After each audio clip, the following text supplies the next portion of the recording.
El sistema colonial no solo saqueó tierras y recursos, sino que violentó cuerpos y almas. La violencia sexual fue una herramienta estratégica para someter pueblos enteros, quebrar su organización social y deshumanizarlos. Reconocer estos crímenes es un paso necesario para construir una historia justa. La memoria no es solo pasado, es resistencia presente y futuro en construcción.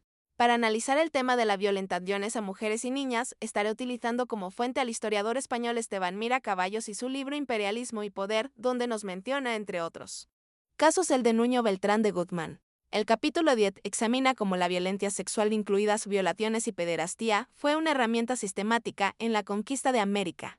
Mira Caballos se adentra en la brutal realidad que enfrentaron las mujeres e infantes indígenas, documentando cómo el abuso se legitimó legalmente y socialmente desde la Edad Media y se amplificó en el Nuevo Mundo.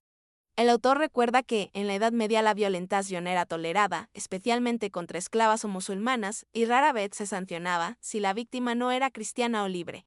En América, frente a vastas poblaciones indígenas y escasa presencia europea femenina, el abuso no fue un hecho aislado, sino mucho más común. Conquistadores y esclavos africanos participaron en violaciones, incluidas de menores, con total impunidad. Los juicios revela la magnitud del terror sexual y físico usado para someter. La escasa reacción legal se lo acusó por robo, no por agresión íntima o crímenes contra la humanidad. El contexto cultural de impunidad, estos actos no eran considerados delitos graves para víctimas indígenas o de esclavas.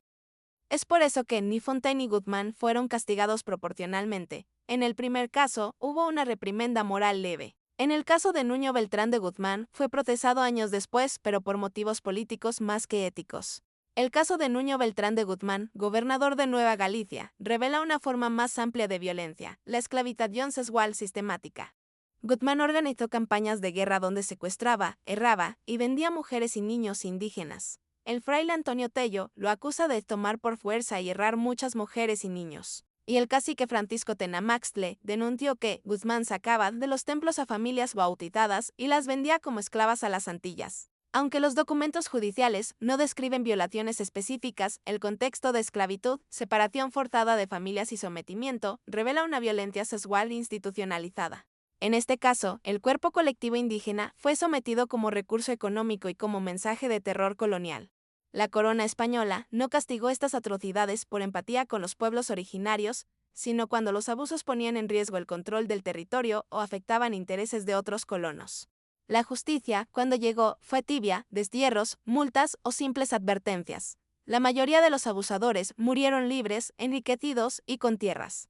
Este silencio judicial e histórico también fue parte de la conquista.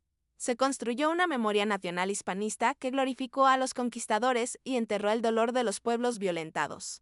Los juicios, muchas veces incompletos o tardíos, no representaron justicia para las víctimas, sino una forma de restaurar el control del Estado sobre conquistadores indisciplinados. Esto revela un patrón: no fueron las atrocidades sexuales lo que desencadenó el proceso, sino las acusaciones falsas o enemistades políticas. Hoy, recuperar estos casos no es un acto morboso ni un ejercicio de venganza.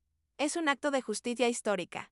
Para los pueblos originarios, hablar de estas violencias no resuelve el pasado, pero sí dignifica a las víctimas, rompe el silencio. Y reafirma un derecho colectivo, el de contar nuestra historia con nuestra propia voz. El autor de este libro nos demuestra que la conquista no solo fue militar o económica, también fue sexualmente traumática para los pueblos vencidos. Nos muestra que la ausencia de castigos reales revela la tolerancia del sistema colonial hacia la violencia sexual en un contexto de dominación racial. Reescribir la memoria histórica constituye un ejemplo contundente de por qué se necesita una historia desde la óptica de las víctimas y no desde los conquistadores.